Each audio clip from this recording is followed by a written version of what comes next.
Hello and welcome to the Introduction to cPanel.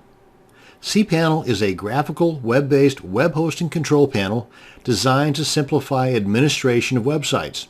You might even hear the term GUI used from time to time to describe cPanel, and basically that just stands for Graphical User Interface. Now all this stuff means is that cPanel has a bunch of easy to recognize images to show off the different applications. Now, we're going to check these out here in just a second.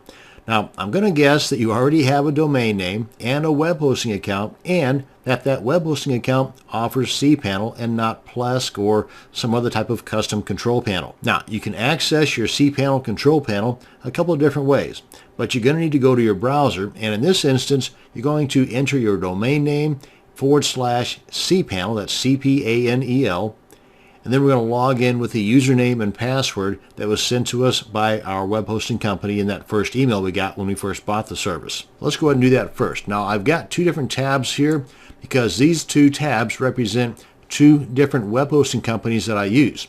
And that's going to demonstrate the different look or the different applications available depending upon the web hosting company you use. So in this case, we've got our domain name in there, /. Well, you'd think I've done this before. And then type in cPanel.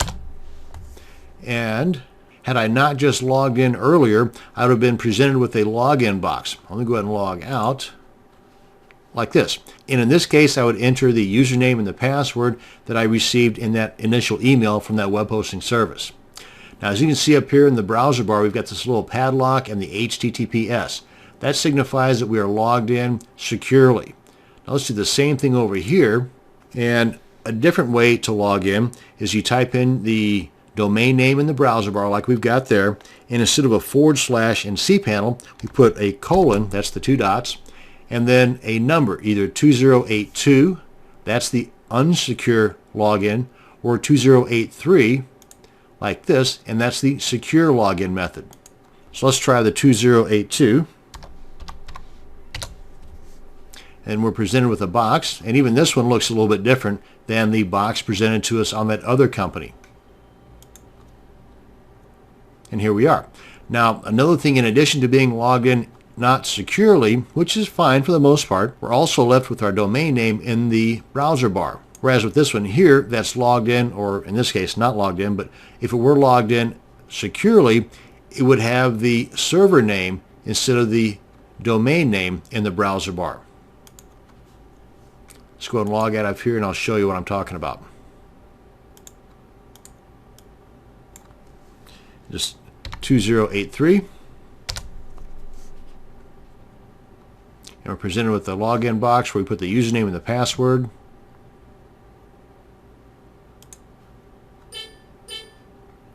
Log in. And here we are with the padlock and the HTTPS and the server name. No longer is it showing the domain name. So those are the different ways in which you can log in. Now another way, which really isn't a way that's used very often, at least ways by me, and that is by using the IP address that is initially given to you when you first sign up with that hosting account. Because whenever you first sign up with a hosting account, you're providing them, for the most part, with a domain name that they can then attach to that hosting account. Now, instead of that domain name being immediately accessible to that hosting account, because it's got to propagate, as they call it, through the internet first, which can take a couple of days or so, instead of waiting for that, they give you, they being the web hosting company, give you an IP address that you can use to log in. Now, no matter how you log in, you're going to be presented with the same homepage, the same interface. And what's going to be different, though, whether you're logged in securely or not, let's go ahead and log into here real quick. So whether you're logged in not securely or securely, you're going to be presented with the same front page, the same interface. What's going to be different, though, is the applications available, again, depending upon the web hosting service you're using. For example, just at a quick glance, if I toggle back and forth between the two, you'll see one difference is right in here, where on this account, I'm given this particular application, R1 Soft Restore Backups, and that's not available on this one. But on this one, I've got, what is that, Anonymous FTP, but not on this one. No Anonymous FTP on this one. So again, it just depends.